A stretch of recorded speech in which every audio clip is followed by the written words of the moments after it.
Welcome to the Rob Call Bottom Up Show. My guest for this show is Ted Rall. He's a Pulitzer Prize finalist, a comedian, a graphic novelist, and syndicated political cartoonist and writer.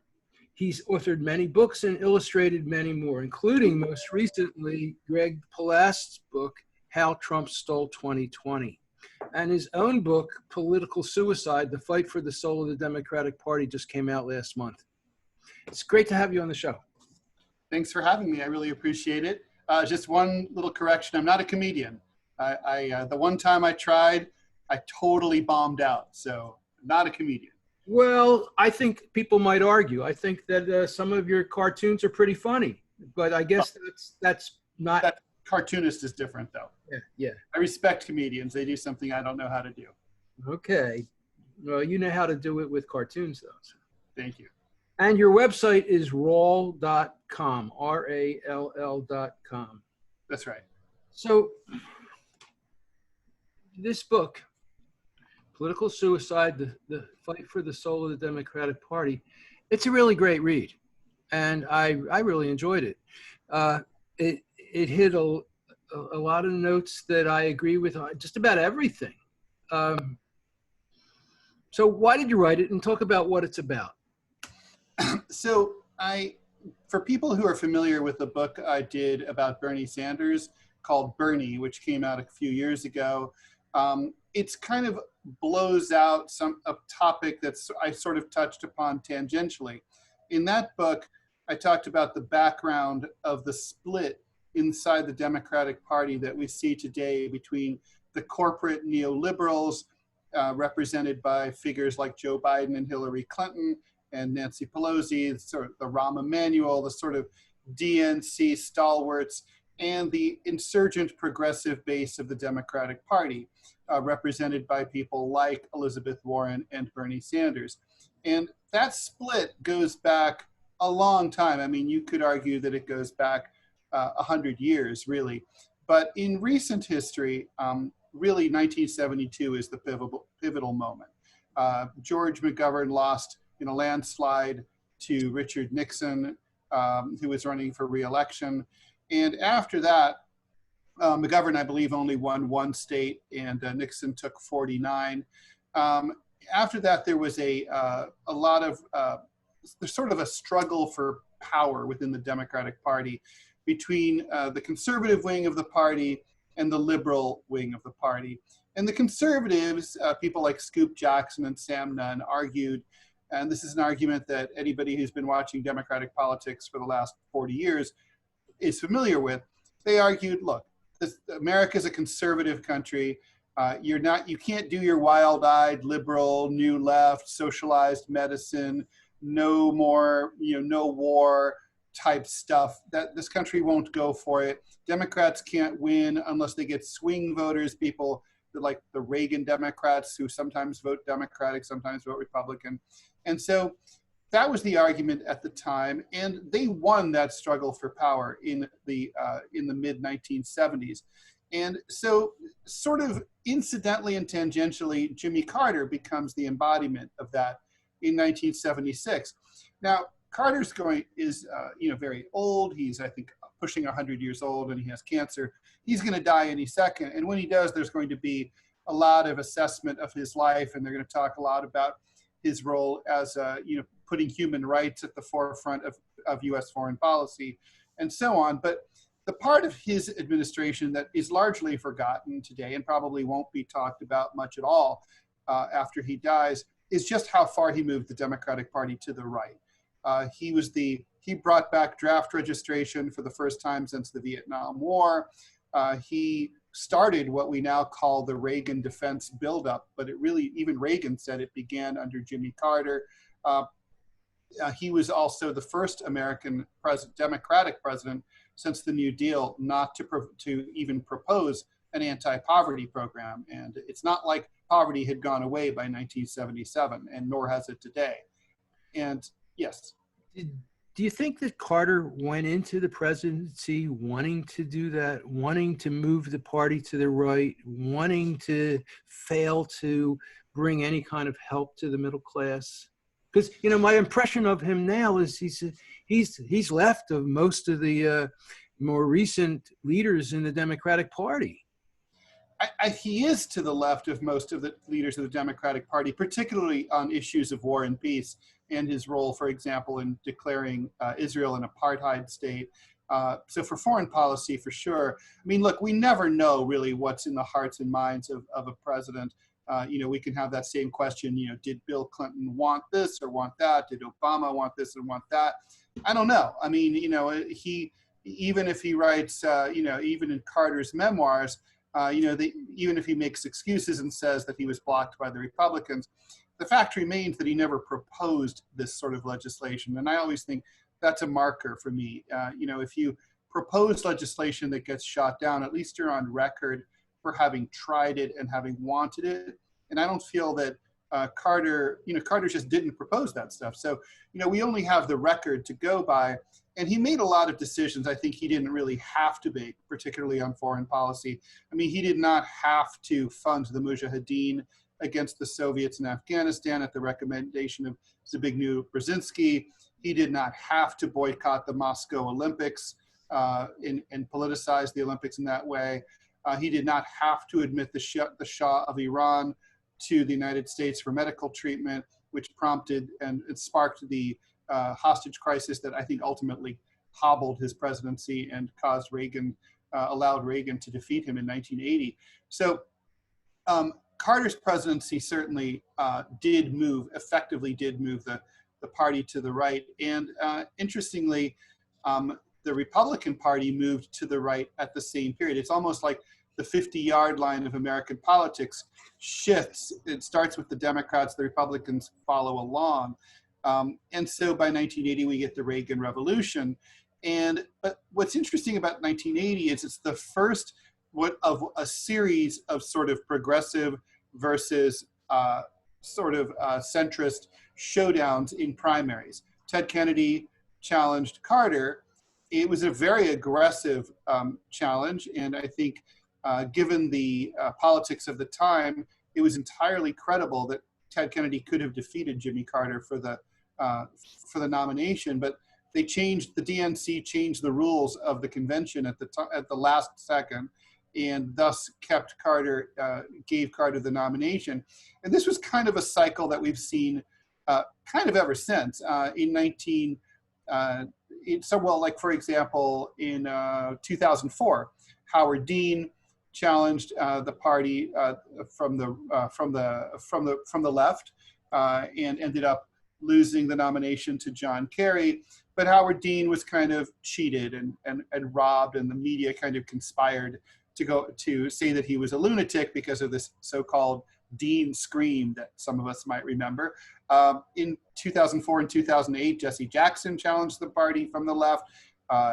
Bernie Sanders did it in 2016. We know, most of us remember that I think it would be fair to say that he was cheated, that there was sort of legal cheating in the form of like the superdelegates, and then there's sort of cheating in the form of not counting for example, his caucus goers in Iowa, the chair throwing incident in Nevada, all sorts of shenanigans that took place, and the manipulation of Democratic aligned media throughout. And so basically there's a long story here, without telling the whole book. And the book goes into a lot more detail, and it's fascinating stuff. And I got to tell you, it's riveting. I just gobbled through it. It's really well done, and because it's illustrated and cartooned, it's really fun too. Well, and I think what happens is, it's kind of like, the climate change cliche that about the boiling frog doesn't, the pot warms up so slowly, he never really realizes that he's being boiled until it's too late. And I think that's kind of what's happened to the Democratic Party. I mean, the voters of the Democratic Party have moved dramatically to the left, to the point where about 7 out of 10 Democrats self-identify as progressive. They're left-leaning. As opposed to about 3 out of 10 are sort of self-identified centrists. Well, what does it mean to be left-leaning or progressive? I mean, we all have our ideas, but I'd like yours. Yeah, and one of the things I attempted to do in the book was to posit what I think is a series of definitions characteristics of what makes what sort of distinguishes a progressive from a liberal. So with foreign policy might be the easiest place to start. Progressives are completely anti-interventionist, except in cases of self-defense. So progressives will not are opposed to any kind of war of aggression.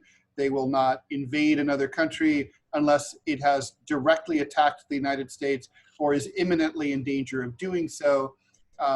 Neoliberals are kind of indistinguishable from Republicans in that they will pretty much get behind wars like Afghanistan and Iraq and the Gulf War, and they'll also be in favor of intervention in proxy conflicts like in Yemen, Syria, and Libya. So I think that's like a big distinguishing feature if you're sort of looking for that. Progressives are definitely anti-corporate and more individual. So for example, where you might see mainstream Democrats being okay with cutting taxes for corporations or not raising them, progressives want to soak the rich. Progressives want to soak big corporations. They believe in a country that is where being American citizen is really sort of a ticket to a number of privileges, where the basic essentials of life, they're not really socialists. They don't believe in a state-run economy or anything, but they sort of think that the basic sort of essentials of life, like education, medical care, housing, food, transportation, those things should be provided for either gratis or, I would say, heavily subsidized by our tax dollars.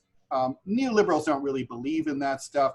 They believe in, they're more free market capitalists. I think the typical Democrat wants to soften the edges, the rough edges of capitalism. Progressives kind of want to almost suppress it, but not suppress it completely. And I think that neoliberals believe in corporate socialism, welfare for corporations. They buy it and they endorse it and they legislate for it. Yeah, that's true too. So, I mean, in many times you'll see alliances of convenience between neoliberal sort of mainstream DNC Democrats and Republicans. You will never see a progressive, a true progressive, make that kind of alliance. There's just too much of a chasm between them. And I think, one of the things that creates confusion and is a problem for the Democratic Party and also for progressivism is that there's sort of an underlying assumption that because progressives have largely voted Democratic forever because of the two-party trap, that essentially that there's a sort of a scale by which sort of a neoliberal is a watered down progressive, or a progressive is a more militant neoliberal, but it's not. They're really different ideologies, and it's a very uncomfortable mix. It's, I think, probably analogous in a way to the Republican big tent, which incorporates sort of strict libertarians and corporatists, big business corporatists. That's a very uneasy alliance because they have a lot of conflict. And similarly, really progressives and neoliberals don't believe in the same things. It's not a matter of degrees. They're really two different ideologies. There's one other one you mentioned in the book, and I want to just show the picture because it's kind of fun, and that's the environment. How is the environment different for progressives over? Right. Well, the thing is that progressives are, they're not looking for, they understand that the environment is the most pressing, or if not the most, certainly one of the most pressing, matters that we face. So the progressives I know basically think that we're completely, and I agree with them, time is up. I mean, even if we pass the Green New Deal, which is a quote unquote radical, about as extreme plan as a mainstream duopoly electoral politics in the United States will allow, we might have a chance to save ourselves from human extinction within 30 years. Climate scientists tell us that by 2050, human civilization may collapse entirely. Well, the Green New Deal would eliminate carbon emissions by 2030. And, I don't think there's anything radical about just trying to save the planet that we live on, but that's how it's been. AOC and Bernie Sanders and several other left progressive Democrats are in favor of that. Joe Biden said, quote, is sort of claiming to be in favor of the Green New Deal, but he doesn't want to eliminate carbon emissions until 2050. Well, by 2050, there's not going to be maybe any civilization to burn any carbon. So basically, he's proposing nothing. And it's like, if it were 1950, we could maybe, or 1850, we might be able to take our time and have a more quote unquote moderate, graduated approach to addressing the climate crisis. But we're out of time. Progressives understand that. Neoliberals are still whistling, past the graveyard. During the primaries, both this one, the most recent one, and in 2016 with Hillary, what I found was that neoliberals tend to embrace can't-doism. You can't do it. You can't make it health care for all. You can't do a Green New Deal. You can't give tuition for public colleges to everyone. You name it, anything a progressive envisioned as something that's good for the middle class, the neoliberals would say, you can't do that. That's impossible. You're a dreamer. Yeah, and it's interesting. You asked earlier, like, well, what was in Jimmy Carter's head? And I always wonder, well, what's in the head of people who make that argument? I mean, are they just sort of wimps, or do they generally just don't have the ambition, or are they just genuinely so pessimistic that they think, well, you have to compromise with Republicans. There's no way to get anything done unless you get them to give you buy-in. Maybe they genuinely believe that, or maybe they're looking at their campaign contributions, which come from giant corporate donors. That's a big part of this big shift to the right that we've seen over the last 50 years, is the big corporate model. I mean, until the 70s, big businesses, Fortune 500 companies, contributed almost exclusively to the GOP. The Democratic Party relied more on big labor unions for contributions and to individual donations. And starting in the 70s and 80s, top leading Democrats thought, well, hey, why can't we get some of that corporate lucre too? And obviously, it's much more fun to get a check for $10 million than to get a check for $18. And so they did that. And look, when someone who donated $10 million to your campaign gets on the phone and asks to speak to you after he's gotten you elected president, you're going to take that call. And the person who donated $18 is probably not going to get a call back or even a letter back besides something that was signed by an auto signer. So it's, the influence on the modern Democratic Party of corporate money is just undeniable. So, maybe it's a question of like, well, maybe they really think, well, we can't have a Green New Deal or we can't have Medicare for all. But maybe it's kind of like, well, my bosses, AKA my donors, just won't allow it. So, and it's not just corporations; it's also billionaires. Sure. I've been on an effort to make it wider since 2012, writing about how we need to make it illegal to be a billionaire. We've got to de-billionaireize the planet. Starting with inheritance tax. We got to make it so that no person ever becomes a billionaire because their parent was one.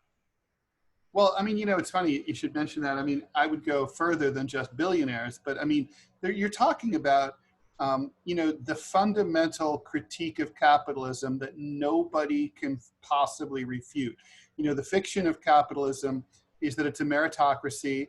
Not that, by the way, meritocracy is necessarily an obviously good system. I mean, I'm not being facetious. I mean, if someone wants to hang around and laze about and not work hard, that does not make them a bad person. Some of my absolute favorite people in the world don't have a good work ethic, and they're very valuable contributors in other respects. But let's just assume that working hard and being talented and being intelligent are the metric that we should reward. I don't necessarily believe that, but if it is, and that is the fiction, then then how do you explain inheritance, right? I mean, the thing is, if we're all starting at the same spot on the racetrack and trying to get to mile 26.2 to win the marathon, and whoever crosses the finish line first wins, everyone should start at the same place. If you're inheriting money from Jeff Bezos, you start at mile 26.1, and the rest of us start at mile marker 0, and we're not going to catch up, right? And so, I mean, inheritance is inherently unfair. And I've never heard anyone who is a staunch defender of free markets or capitalism ever be able to, they've never been able to address the inheritance thing, because it just obviously feeds into sort of an aristocratic vision of America that we would like to think that we don't have. We're a nation of self-made people, but it just isn't true. But I think that crosses between both the traditional conservatives and the libertarians as well. They're both going to fight against any kind of an inheritance tax. Yes, that's true. And there is some overlap, I think, between, for example, progressives and libertarians in a lot of other respects too. For example, libertarians are often very skeptical of foreign interventionism. Right now, as we speak, Donald Trump is trying to bring home the last 8,000 US troops in Afghanistan. But meanwhile, House Democrats aligned with neoconservative Republicans like Liz Cheney are blocking the funding to bring them home, which is hilarious. You need funding to keep them there, but you need funding to bring them back. You need funding no matter what. I feel like we should just have a GoFundMe to send airline tickets to these 8,000 people and bring them home. But I mean, that's where we're at, right? So I mean, and the conversation in the news today is about how the libertarians in Congress are calling for Liz Cheney to leave her position as in leadership in the Republican Party. Yes, that's right. So there is definitely some, it's interesting, they say politics makes strange bedfellows, and obviously that's it. But I mean, yeah, so that's like the overarching vision of the book is to say that, look, there's this struggle going on where the vast majority of Democratic voters are progressive, and and unfortunately the DNC runs the party, and they're not. They don't have any progressives with any power to speak of. And so that's why they have contempt for progressives. They can't stand progressives. They only want progressives for one thing, their votes. They want them to shut up, be quiet, sit down, vote, and go away every 2 to 4 years. Before Obama, every year there was a progressive media conference that was organized and held by the Senate. And they would bring us to this one of the Capitol buildings for the Senate, and we would get spoken to by Harry Reid and by Teddy Kennedy and John Conyers and Nancy Pelosi and Barbara Boxer, and that happened year after year. And the last one was the day after Obama's inauguration. And Chris Hayes would be there, and Tom Hartman would be there, and Ed Schultz, and Bernie would speak too. But it stopped. It stopped.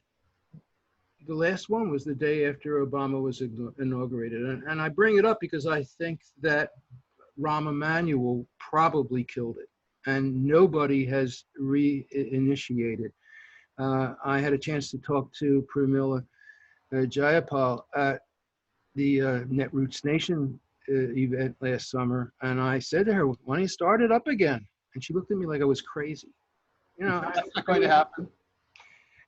But she's the leader, one of the leaders of the Progressive Caucus. I mean, what about the Progressive Caucus in Congress? You have something to say about them too. Yeah, well, I mean, the Progressive Caucus is not really, I mean, I think we're talking about sort of the question of whether it's possible to make change from the inside. Now, the thing is, I was a history major. I read history every day, and I'll just cut to the chase. No, you can't make change from the inside. Not if an organization is impervious to it, and if it's resistant to it. Only if an organization is actually seeking change can it possibly be altered from the inside.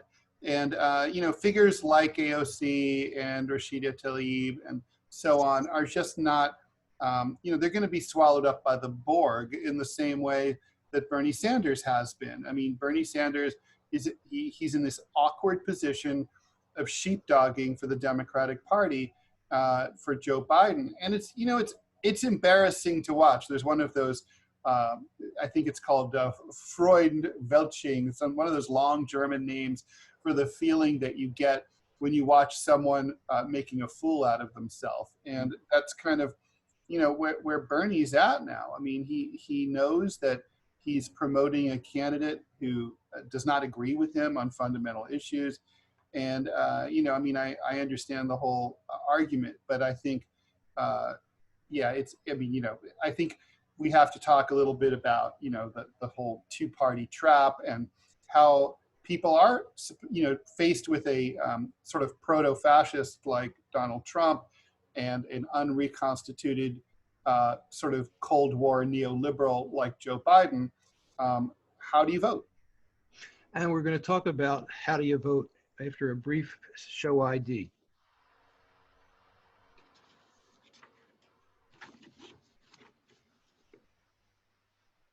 And my guest for the show is Ted Rall. He's a Pulitzer Prize finalist, a graphic novel. I'm really spacing here. Ted Rall. My guest for the show is Ted Rall. He's a Pulitzer Prize finalist, a graphic novelist. Oh man, I never do this. This is ridiculous. Don't worry, I'm here. Too much coffee here. My guest for the show is Ted Rall. He's a Pulitzer Prize finalist, a graphic novelist, and syndicated political cartoonist. He's authored many books, and his most recent books are his book, Political Suicide, The Fight for the Soul of the Democratic Party, and he's done a great cartoon illustration in the middle of Greg Palast's latest book, How Trump Stole 2020. So you're writing, are you going to vote for Joe Biden? What's your take on supporting Biden? Abso-fucking-lutely not. This goes on radio, so we can't say that. All right, let's start that again. Please edit that out. Absolutely not. I cannot and will not, and I have ethical reasons and tactical reasons. Ethically, it would be an insult to Anita Hill. It would be an insult to the 1 million people who died in Iraq, in large part because Joe Biden corralled the Democratic votes that put the authorization for the use of military force over the edge in the Senate.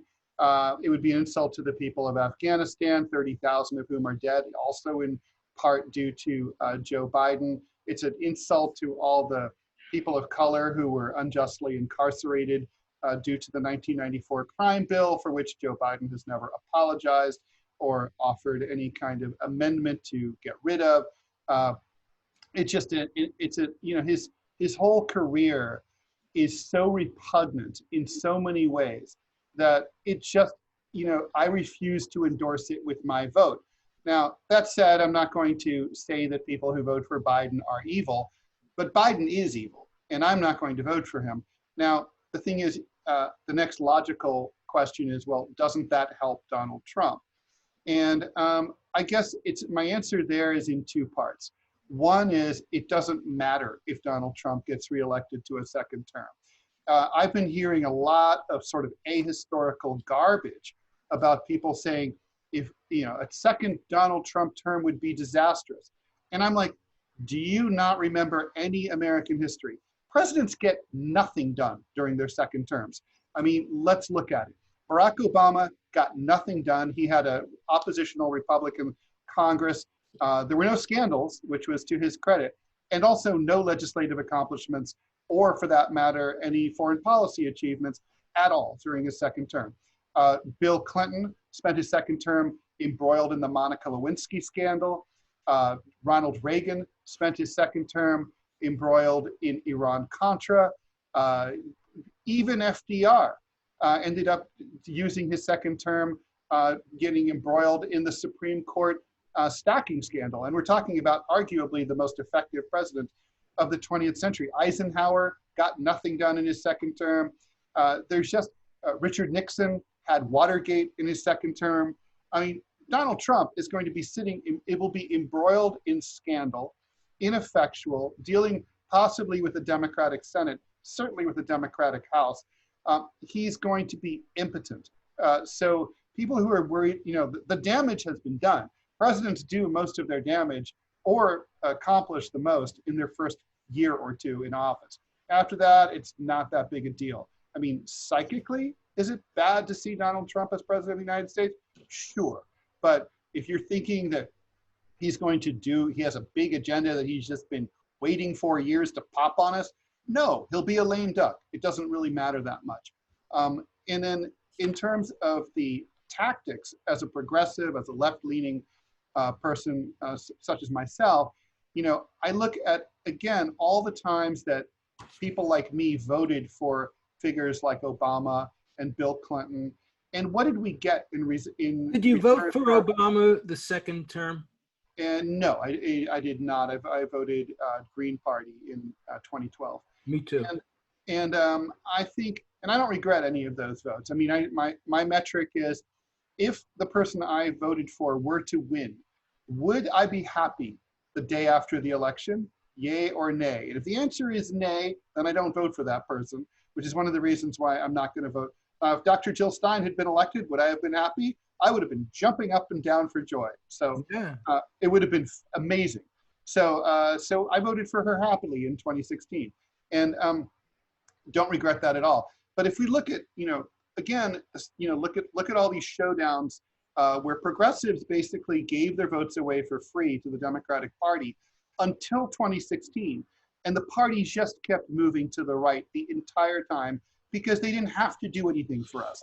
We gave our votes away for free, and they didn't care about us. But in 2016, for the first time in modern electoral history, between 3 and 4 million people who voted Democratic in the primary, who voted for Bernie Sanders. And if you're a primary voter, you're a fanatic, because only 8% of American registered Democrats show up at primaries. You're like a crazy voter.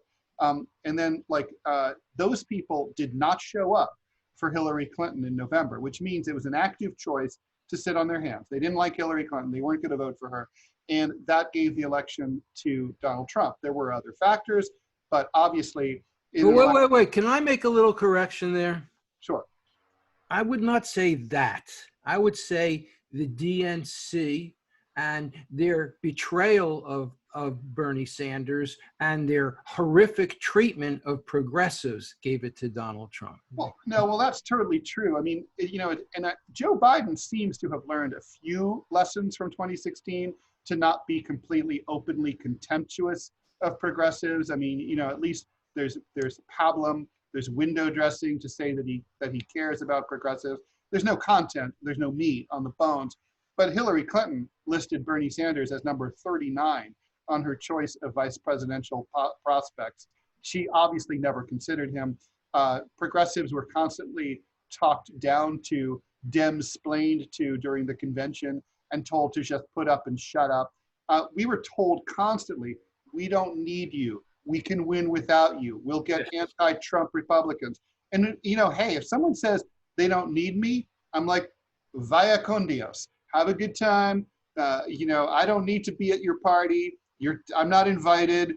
And then don't be sad when your party doesn't go well. That's not my problem.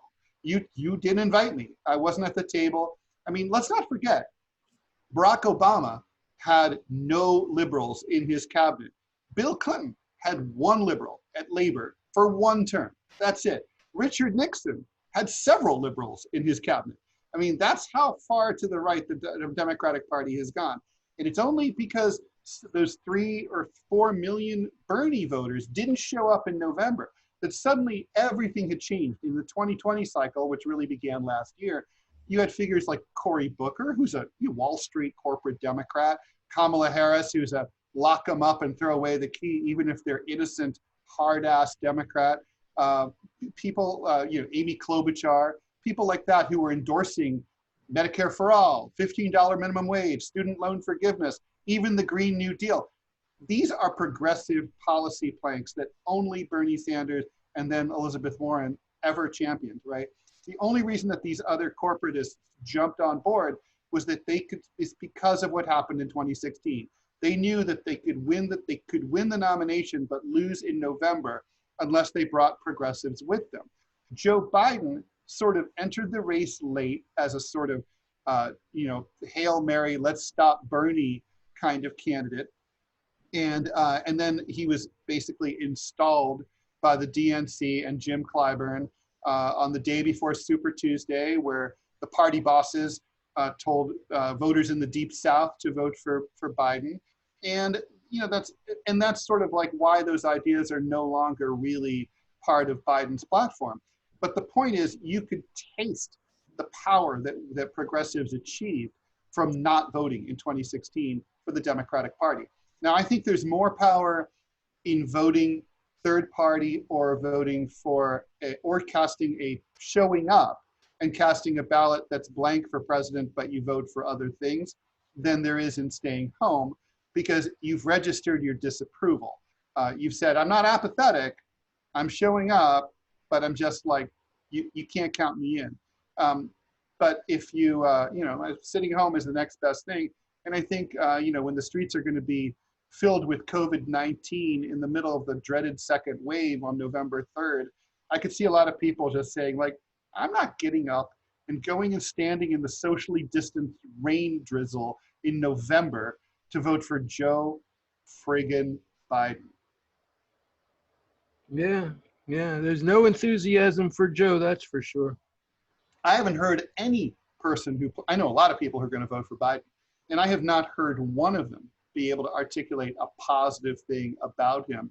I've heard some people say like stuff like, well, he has a good heart. I'm like, really? Was it his good heart that threw Anita Hill under the bus? Or was it his good heart that voted to kill 1 million Iraqis?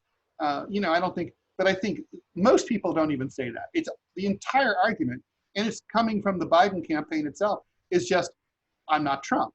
And the thing is, if it could work, because currently Biden is ahead in the polls, it could work. But if it does, it will be the first time in electoral history that the American people have unseated an incumbent in favor of an uncharismatic, lackluster challenger who just doesn't have his own platform of any interest and just simply says, the opponent's terrible, I'm better than he is.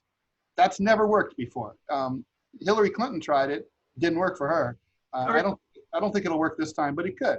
Are there any vice presidential candidates who are being listed as likely that you would like to see chosen, with the possibility that Joe would step down after a while?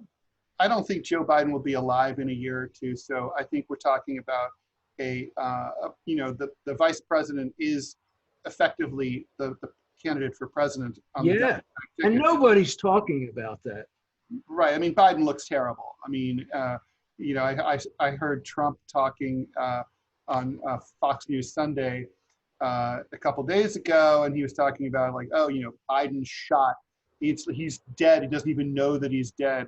And I had to laugh because I thought, well, it's kind of true. And I think first of all, Biden made a mistake boxing himself in with the identity politics card. I'm going to choose a woman. Now I'm going to maybe choose a woman of color. Look, there's lots of obviously highly qualified women of color and I would say Stacey Abrams would have been at the top of my list for that. But I think really, I don't believe in identity politics. You don't think she's neoliberal? She's a bit of a neoliberal, but that's why I'm saying that it was a mistake to box himself in that way. I mean, look, if it has to be a woman, that's the promise that he's made, then I would say Elizabeth Warren is kind of his only choice, is the only right pick if he's trying to to unite the party and get progressives interested. Let me put it this way: it doesn't guarantee that I would vote for him / her, but it would give me something to think about. And like, I think Bernie Sanders was the unity pick. Obviously, having two old guys is not like really the best look, but it would have brought the party together, and you would have. I mean, I think a Biden victory would have been guaranteed. I think it would have been a rout, but certainly now that it is what it is, I think he's going to pick Kamala Harris for a variety of reasons. She's going to be replaced by a Democratic governor, so therefore she will, that seat will remain in the hands of the Democrats. She's extremely telegenic. She's, obviously central casting. You can imagine her as president of the United States. Americans vote that way. She's young, significantly younger than he is, and she's obviously intelligent. I don't think it would excite the progressive base at all. Mm-hmm. And I also could see him choosing, sort of another Tim Kaine, like nothing candidate, sort of a Val Deming, someone like that who people are like scratch their head and they say, who? But my money would be on Harris. It's a, kind of just, you can just see them making that call, first after, she would be, she's African-American, she's a woman, it's not like, the Democrats aren't going to get California's 45 electoral votes anyway, but, I don't, it's a mistake. I mean, I don't think in this day and age, you really want ideological balance. I know there's counterfactuals like Gore and Clinton and Gore in 2000, but Clinton and Gore in 2000 would have lost if not for the Perot factor. In 1992, they would have lost. And so I think, there was the giant sucking sound of votes into the Reform Party from George H.W. Bush. I just don't, I think Biden's got an uphill battle despite the polls because of the enthusiasm gap. And also, look, there's going to be a debate. And I mean, seriously, who can possibly, with a straight face, say that Joe Biden is going to be able to hold his own against Donald Trump in a debate? That's blood sport. That's what American debates are all about: insults, put downs, one-liners, zingers. I mean, this is what Trump. This is his environment. He's a reality TV star. Joe hasn't even been campaigning. He's hiding out in his home. He wasn't sharp to begin with, and he's not sharp now. Tell me more about the DNC and the DLC. Sure. Well, so the DLC, which actually doesn't even exist anymore, is the Democratic Leadership Council, but the ghost of the DLC is very much with us. And so basically, again, starting with that sort of 1972 defeat by McGovern by Richard Nixon, there was a push to move the party into there's been a number of names for this. The third way Democrats is a term that a lot of people are familiar with. But basically what it boils down to is this idea of triangulation that was sort of championed by pollster Dick Morris when he was working for Bill Clinton in 1992 and throughout the 90s. And what it boils down to is the idea that the Democratic Party cannot win if it espouses traditional liberal values like defending labor unions, like fighting poverty, like a skepticism of military intervention. Not that last one is very deep in Democratic history, but Democratic voters tend to be very skeptical of those kinds of. Yes. Before we've been talking about progressives, you just said liberals. Yes. And I think there's a difference. Do you? There's a big difference. Yeah. Progressive. The thing is, traditional. I would say that liberals were more liberal in the past. Liberals have moved to the right, but progressives were always to the left of liberals. I know I'm making it as confusing. No, I think Chris Hedges wrote the book, The Death of the Liberal Class, and I think he defined the way that liberals went, which was to the right. Yeah, I mean, liberals were always anti-communist, but they kept moving to the right over the years to the point where they became completely indistinguishable, really, from neoconservatives. And so I think, you know, the future of this party is it's going to look, they're going to be looking down the barrel of some sort of schism. And it's almost like the only thing that's keeping progressives in the Democratic tent, and for that matter, liberals not pushing progressives out, is just the threat of Republican dominance. But at the same time, you could easily see a scenario where both parties could come apart at the seams almost at the same time, because they both have these ruptures, these schisms. And you know, the two-party system is, I think, it's inherently unsustainable. I mean, if you look at voter turnout in electoral democracies, all the countries that have relatively low turnout have one thing in common. The UK, Japan, Australia, Canada, the United States, they're all two-party systems. Parliamentary democracies with multiple parties are far more vibrant, and you get voter turnout routinely of 90% or even more. And the other way to do it is to have some kind of a system where you can have ranked choice voting, where you can pick your first choice and then your second choice. That would change everything, I think. It would. I mean, you know, you can see, I think there's almost, that would work almost better without parties or with more parties. I mean, you could sort of see, like in California and other states that have ranked choice voting, you end up with some pretty screwy results. For example, you'll get candidate, like there was I think a gubernatorial race where there was, in the general election, no Republican candidate because California is such a Democratic state that in the ranked choice, both top tier candidates were Democrats. And that's, I mean, you know, I'm not crying a river for Republicans, but it's still kind of odd that Republican voters find themselves completely disenfranchised in the general election. Yeah, but progressives are basically disenfranchised in so many elections, especially where you've got the DNC and the Democratic leadership passing rules to blackball anybody who supports a primary challenge of an incumbent. I mean, that happened just this last season. That was so disgusting, despicable, horrible. And I think that, how do we change that? I mean, you've been kind of nice to the DNC. I think that they are horrible failures. Their character is awful. You know, look at Debbie Wasserman Schultz and what she did, what you discuss in your book about what was revealed by WikiLeaks.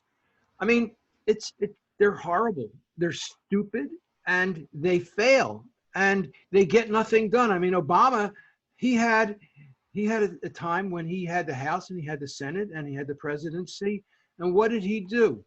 Next to nothing.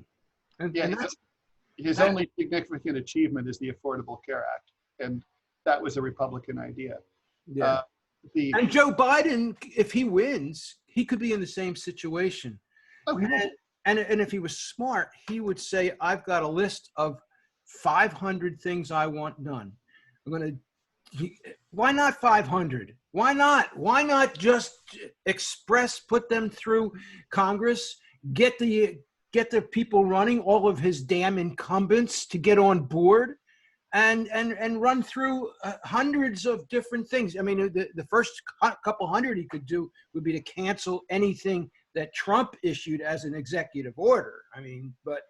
Well, I agree with all that, but obviously that's not going to happen. I mean, look, right now you have Trump dispatching paramilitary goon squads to cities like Portland, and Joe Biden hasn't had a word to say about it. So I mean, look, silence equals consent, like ACT UP used to say. And so either he's okay with it or he's not much opposed to it, or he would do the same thing. Who knows? Could be any of those. I just want to say that going back a little bit to something you said earlier, like, well, who cares if like these, conservative voices are marginalized. I mean, that's a very like tempting, I'm half French. Vengeance is something I buy into, but it's like, I think if you want to have a vibrant democracy, you really have to be open. You can't just seize power and then exclude everybody the way that you were excluded before. You have to really be open to everybody so that everyone feels that they can articulate. Wait a second. There's California runoffs. Everybody's invited to the first round. And then what happens is the top two people are put into the final run. And so that's why that happened. It's not like the conservatives were left out altogether. Well, but I mean, if you look at the rough arithmetic, right? I mean, what determines whether, let's say, a Republican ends up on the ballot in that scenario is just what's the number of Republican candidates. If you have one, then presumably he or she will end up probably end up on the ballot, especially if he or she is running against a large number of Democrats. But if there's numerous candidates, then the right-wing vote will be split up and they won't make it to the general. And, I mean, under our party system, which, I'm not a big fan of, but under the party system, that is kind of shocking, and it feels disillusioning for the party that's left out. I think it almost is better ranked choice works better in like the system that the founding fathers envisioned, without parties, where people are really just voting for individuals. And I don't know. I mean, it's something that, I'm not, I don't think like, oh, to hell with ranked choice voting. I just think it needs to be, I don't think it's like, I think more study for me anyway. No question about it. I mean, but it should be happening. It should be happening all over the country. It should be happening at all levels of government, because we have to figure out the best way to do it. Because certainly what we have right now is terrible. It doesn't work. It's perpetuating this single duopoly that is what you've described. So we've got about 8 minutes left. What's the solution? Well, I make no bones about it. I think we need to overthrow the entire system. I'm anti-capitalist. I would get rid of the entire capitalist system and the stupid two-party duopoly that props it up.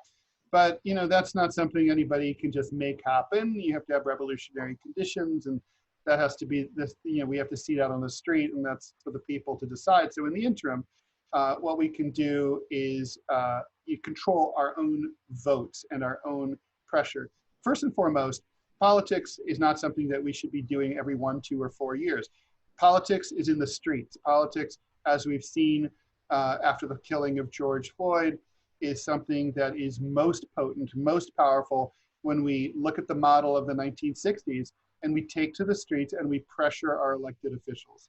Yeah. So what do you think about the Black Lives Matters protests that have been going on now? There have been criticisms that Black Lives Matter has received funding, some say as much as $1 billion from the Kennedy Foundation, from Soros, and for whatever. What's your personal take on the protests that we've seen recently? Well, the funding issues aside, I mean, who can possibly argue with the idea that cops shouldn't be killing people just, because they can? I mean, I think these protests have been invaluable at, getting attention for a variety of issues. For example, the Confederate battle flag in Mississippi, the Confederate statues in places like Richmond and New Orleans. These things all needed to go anyway. I think it's also probably, I think for Black America, it was very important for them in 2008 to see that whites were willing to vote for a Black president. And I think now it's important for them to see that whites are willing to march with them and be pepper sprayed in the streets of America. And so for that sort of, that message from a big segment of white America that like, yeah, we care about you, we love you, we stand with you against the racist policing is incredibly important, and I think can't possibly be overstated. But I do think it's important for left-wing politics to expand into class-based issues as well. I agree with you. I agree with you completely. You talk about Occupy, and you talk about how it lasted about 3 months, and then Obama sent in government organizations to kill it. And it's kind of like what's happening again. Trump is playing from Obama's playbook. Yeah, he is. I think Trump is also motivated by something that Obama is not motivated by, which is his fear of losing executive immunity from prosecution in New York in the event that he loses the election. He faces prosecution. He could spend the rest of his life in jail starting next year. I'll get me that popcorn. But the thing is, so I think he's terrified.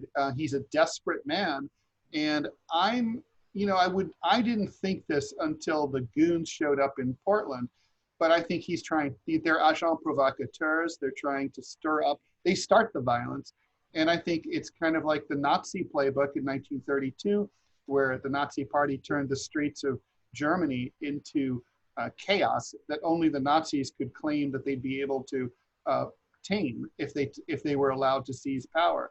And I could really see a scenario by which Trump would cancel the election based on the emergency, quote unquote, in the streets, the violence, the anarchists, the chaos, the looting, and of course, obviously, the fact that it will not be safe to vote in means other than by mail if the second wave of the pandemic is in full swing. And you bring up agent provocateurs.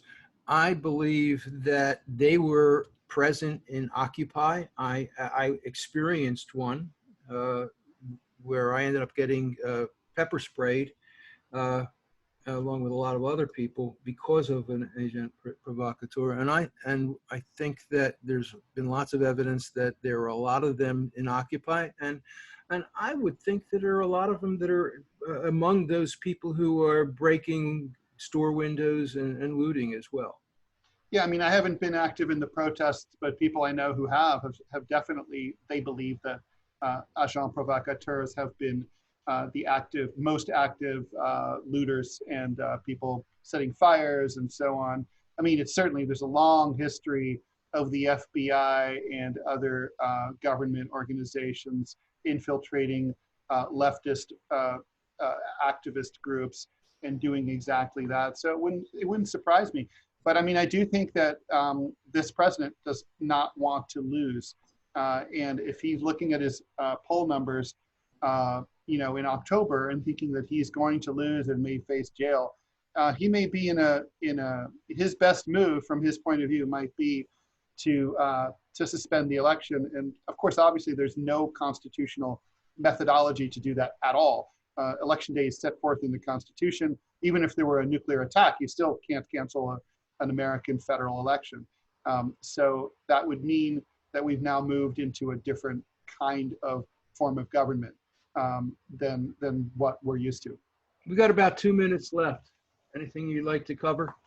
Say? Well, I mean, I think, again, we kind of had this conversation that I think is very controversial with in left-wing and liberal circles, which is, if you vote third party or if you vote or if you don't vote at all, you're voting to support Donald Trump. And look, you don't owe your vote to anybody.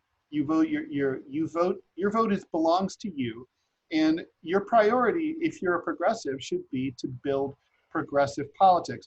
The Democratic and the Republican parties both started out as small third parties, and the only reason that they got built is because into the powerhouses that they are today is because in the 19th century, some voters said, I'm going to waste my vote.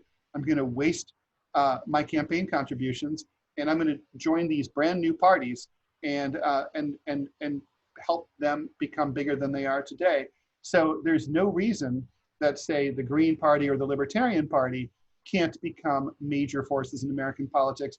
Don't vote. Voting tactically is not the way you're supposed to vote. You're supposed to vote for the candidate or that you believe is closest to you. And if there is not one like that, then don't vote at all. All right.